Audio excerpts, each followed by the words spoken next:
Japanese monster movies. I've always been fascinated by them. There's just something about giant creatures beating the tar out of each other and leveling an entire city in the process. Maybe it's the kid in me that finds this stuff so appealing, but who knows. There are tons of these movies out there, but I've chosen to focus on the one series that I've always enjoyed, Godzilla. There are 30 Godzilla films now, if you count the 1998 film, which for the purposes of this review series, I do.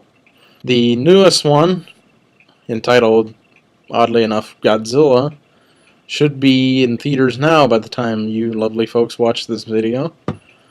So I feel there's no better place to start this series of reviews than with the 1954 Japanese original Gojira, or as it was known here in the United States, Godzilla, King of the Monsters.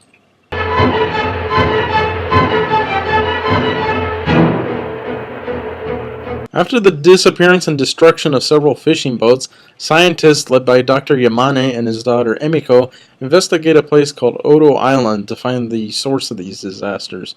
Upon arriving at the island, they find Godzilla, a giant monster created by nuclear tests. Shortly after his appearance on the island, Godzilla makes his way to Tokyo, where he completely obliterates the city, despite heavy resistance from the military. After said military resistance has absolutely no effect, angry young scientist Dr. Serizawa is coerced by Emiko, his former fiancée, to use a device he's created, the Oxygen Destroyer, to stop Godzilla once and for all. The effects were really quite good for the time. Nothing really looks too cheesy. The monster looks pretty impressive most of the time, probably owing to him being shot from low angles frequently. The overall grim tone really helps as well. Unlike its American counterpart, this feels almost like a documentary. When you watch the original version of Godzilla, you feel as though you're watching a real disaster unfold in front of you. Despite that disaster involving a giant fire-breathing radioactive dinosaur. It's almost as if there were something silly about what I just said. Nah. There are a few things that bug me about the film. The film does seem to get a little preachy at times. Yes, I know the atomic bombing of Hiroshima and Nagasaki were really terrible events in terms of humanity, but they keep bringing it up constantly in the movie, and it's like, okay, we get it. Woe is us. We got blown up. Now we've got this monster because of it. Like, we already know.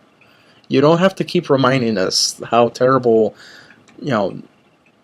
nuclear weapons are. Every other science fiction movie in the 1950s and probably the 60s too talk about that. We get it. The other thing I have an issue with is the love story / love triangle, which is really the heart of the film. Not Godzilla. This love story is the real, heart of the film. Between Emiko, her new boyfriend, and Dr. Serizawa. Emiko and her boyfriend are constantly going back and forth through the movie, like, oh, we should get married, and I love you, we should tell my father, and they pick the absolute worst times plural, to think about, breaking the news to her father. It's like, hey, Godzilla is 3 blocks away and just killed a bunch of people, let's tell your father. Can't you wait 5 minutes? Like, 5 minutes. Would it kill you? I don't know, it gets kind of silly for such a serious movie for them to keep doing this over and over and over, but whatever.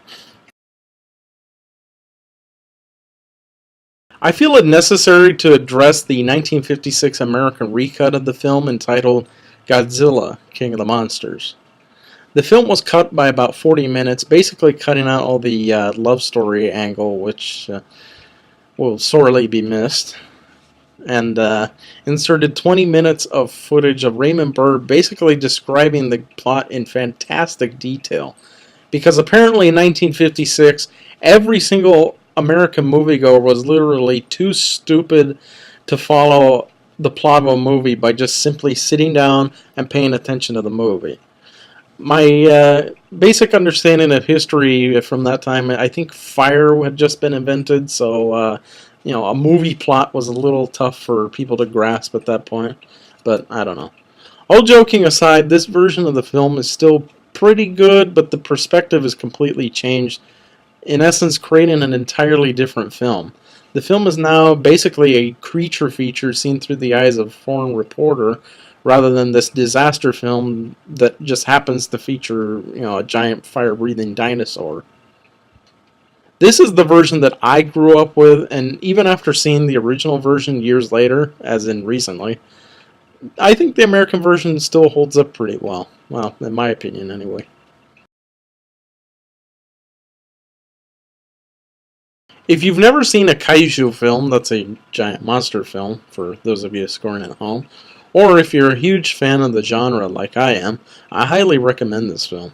It's a highly entertaining piece of cinema, no matter what version you choose. And I say, watch both. Judge for yourself which version you like the best. The answer may surprise you. Actually, it probably won't. I'm just BSing to fill more time. And with that, I give Gojira, the original version, 4 out of 5 stars, while simultaneously giving Godzilla, King of the Monsters, 3.5 out of 5 stars. Well, I hope you enjoyed my first Godzilla video, because there's 29 more coming. Join me next time as I review the second Godzilla film, Godzilla Raids Again, which was re-edited and released in America as Gigantus the Fire Monster. Why did they give it that title in America? Because Hollywood thought we were stupid and wouldn't remember what the hell Godzilla looks like. See you next time!